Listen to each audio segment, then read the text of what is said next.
The Diving Bell and the Butterfly is the story of Jean-Dominique Bauby. He wrote it after he woke from a coma to find his mental faculties intact, but his body paralysed.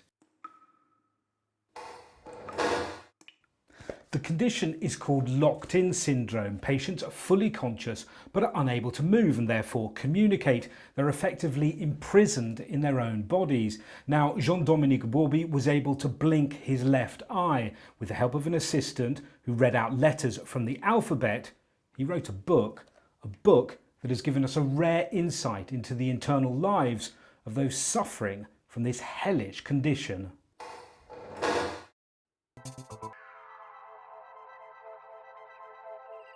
That glimpse may soon become much more thanks to the work of scientists at France's Institute for Health and Medical Research, INSERM.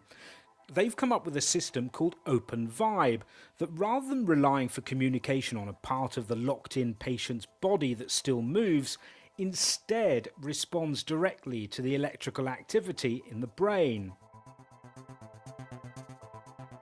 The main application of this technology is to provide disabled people with some communication aid, and especially those who have very severe motor disorders, who are not able to communicate by no means, either by hands or by speaking, using their brain, which is still completely, perfectly functioning. Using their brain activity as a way to communicate is really a big hope for them for getting in touch with the rest of the world. So here's how it works. There's a grid of letters. We'll resist using the word matrix. You choose the letter you want and you look at it. When it lights up, your brain reacts and the sensors in the wired swimming cap detect it. As soon as the letter I've spotted is flashed, there is a brain response that tells the computer that this is the one. The computer notes which column you were looking at when it detected that brain response. Then, next time around, it identifies which row you were looking at.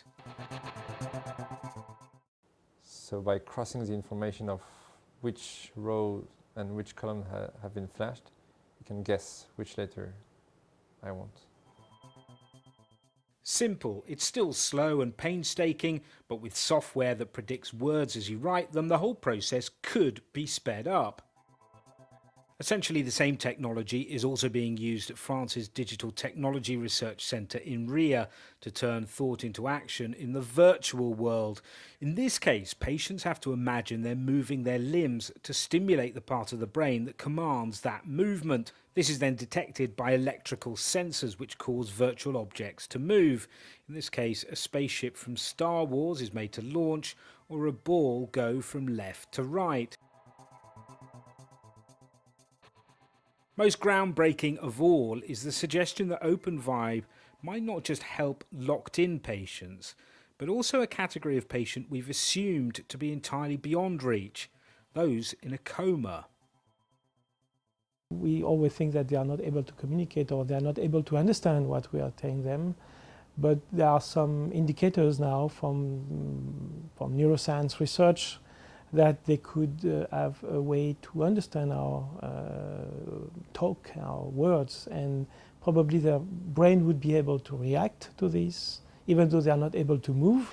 If we are able to measure this brain activity and to understand that the brain is able to understand that, we can start the communication between the machine and them. The communications revolution has helped us all to reach out to others across the world. Now, neuroscience is poised to explore our inner worlds and give voice to those still cut off from the rest of us, not by distance and geography, but by their own bodies.